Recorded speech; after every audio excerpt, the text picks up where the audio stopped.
xog degdeg ah oo hadda ay soo gaadhay ayaa tibaaxaysa inuu Mustafa Cagjar ciidankii Liyuga ee uu furimaha dagaalada waqooyiga Itoobiya ka socda geeyay uu shalay amray in dib looga soo saaro iyagoo qayb ka mid ah ciidanku daraad iyo tii ka horeysayba dagaalo lagu hoobtay galay oo dhaawac iyo dhimasho yeeshay. xogtan ayaa waxay intaas ku daraysaa in isla shalay niskii dambe ciidanku ka soo daldasheen aagii furimaha dagaalka oo ay socdaal dheer kadib yimaadeen meel Addis Ababa wax yar u jirta halkaasoo la filayo inay maanta uga soo gudbaan dhanka magaalada Jigjiga kadibna la geyn doono xeradii dhagaxle ee markii ugu horeysay laga soo qaaday halkaasna loogu diyaariyay in lacag lagu qaybin doono ciidankaas. dhinaca kale Mustafa Cagjar ayaa la sheegayaa in Addis Ababa si degdeg ah looga yeedhay. haddaba waxaa isweydiin mudan sababta uu Mustafa Cagjar waqtigan xasaasiga ah u qaatay go'aankan keligii ka soo go'ay ee uusan hogaamintiisa kale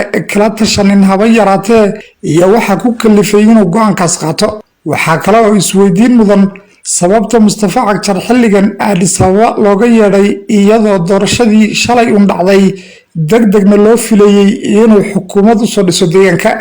siyaasiyiinta Soomaalida qaarkood waxay u badinayaan in sababtu tahay maadaama ay soo baxday in Mustafa Cagjar la geenayo boos magacaabis heer federaal ah oo uu banaynayo xilka kusimaha deegaanka inuu go'aanka keligii ah ee ka soo saaridda ciidanka Soomaalida dagaalka ka socda gobolka Axmaarada ay tahay ku xumayn uu Abiy ku xumaynayo maadaama uu Abiy ka qaadayo xilkii deegaanka oo Mustafa Cagjar salugsan yahay xilka laga qaadayo iyo beddelkiisa heer federaal oo uusan u arag dalacsiin balse u arko inay dhimis tahay oo sharaf dhac iyo bahdil ku tahay isaga maadaama taariikhdu u qorayso kusisimo 3 sano ah oo uu aad u jeclaysan lahaa in darajada kusimanimada uu uga dalaco mid buuxda oo madaxweynenimo si taariikhdu ugu qorto inuu madaxweyne ka soo maray deegaanka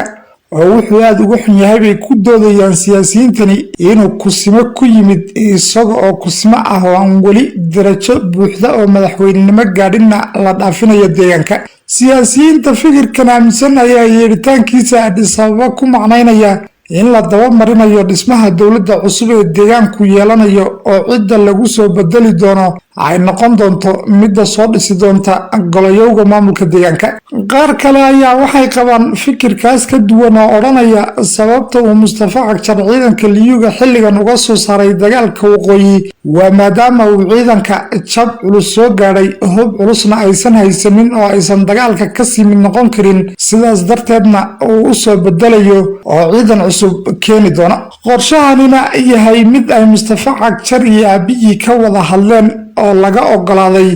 waxayna daliishanayaan haddii aan laga wada hadlin oo aan la isla ogeyn inaan ciidanka laga soo saari kareen furimaha dagaalka oo wax kala daayo ay ugu yaraan caqabad la mari waayo ku noqon lahaayeen faanada Axmaaradu oo diidi lahaayeen in ciidanka Soomaalida dagaalka laga soo saaro. siyaasiyiinta fikirkan aaminsanna waxay yeeritaanka Mustafa Cagjar ee Addis Ababa ku sifeeyeen in Mustafa Cagjar lala soo qabadsiinayo qaabka uu dowladda deegaanka u soo dhisayo iyo inuu ka qaybgeliyo hogaaminta ururka Jooxo maadaama oo ay hogaaminta ONLF iyo Mustafa Cagjar siyaasad ahaan aad u kala fogaayeen taasoo ugu dambeyn sababtay inay ONLF doorashada qaadacday iyagoo eedda u xambaariyay xafiiska guddiga doorashooyinka Itoobiya oo aan cabashooyinkoodii dhag jalaq u sinin isla markaana uu Abiy haatan rabo inuu hogaaminta ururada mucaaradka ah inta uu karo uu kasbado oo kuraas heer deegaan ah ku laalusho. haddaba haddii sababta go'aanka ka soo saarista ciidanka dagaalka waqooyi iyo yeeritaanka Mustafa Cagjar ee Addis Ababa noqdaan fikirka siyaasiyiinta Soomaalida ee odhanaya ciidanka ayaa la soo bedelayaa iyo Mustafa Cagjar ayaa qaab dhismeedka dowladda cusub ee deegaanka lala soo qabadsiinayaa iyo inuu ka qaybgeliyo hogaaminta ururka Jooxo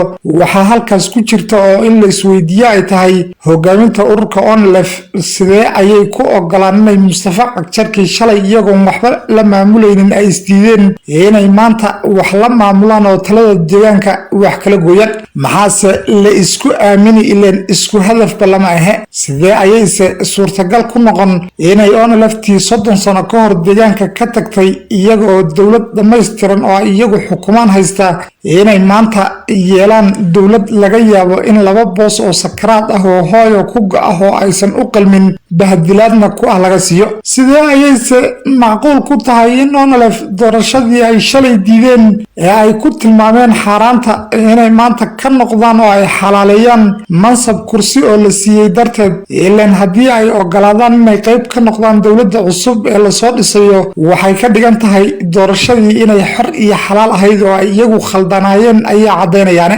haddii ay ogolaadaan inay Mustafa Cagjar talada deegaanka qayb kala noqdaanse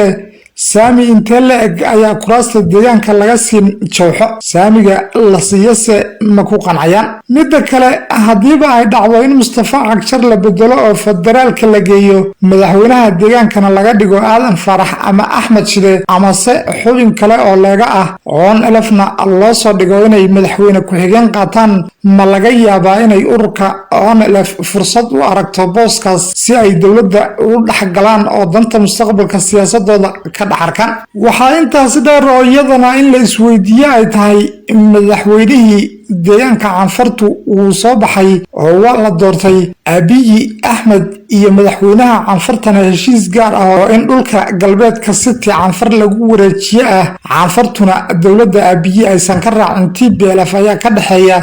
si taas loo hirgeliyana waa in Mustafa Cagjar si maamulida deegaanka Soomaalida laga lug bixiyo haddaba sidee ayay awal arba iyo Mustafa Cagjar ku soo wada laaban karaan iyagoo axmaaraduna Mustafa Cagjar ka raacday awal arba oo taageero hiil iyo hoob ah u muujiyeen canfarta Mustafa Cagjarna garabkii axmaarada ee uu ku tiirsanaa halkaas kaga baxay oo walaalkiisii ugu dambeeyay ee Aganyow Tashaagar madaxweynihii hore ee deegaanka axmaarada hawada lagu cunay aaminsantihiin in talada deegaanka Soomaalida lagu wareejinayo Aadan Farax oo lagula soo heshiiyey si uu beeshiisa galbeedka city ugu qanciyo in dhulka dhiiga badani ku daatay ee Soomaaliyeed ee galbeedka gobolka city uu canfar u xalaaleeyo dadkiisana duudsiyo